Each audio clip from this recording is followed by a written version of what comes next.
Hello, you. So I have put together some new National Clinical Mental Health Counseling Exam questions of my own.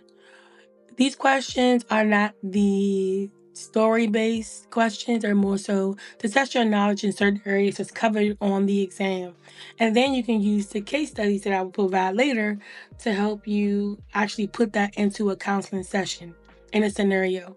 So for intake assessment and diagnoses, it's going to cover 1, 2, 3, 4, 5, 6, 7 areas. So the National Clinical Mental Health Counseling Exam questions will cover the area of intake, assessment, and diagnoses.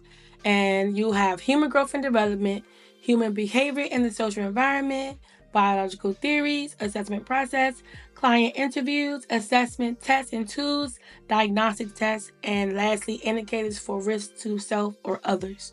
These are the areas covered or subcategories covered under intake, assessment, and diagnostic.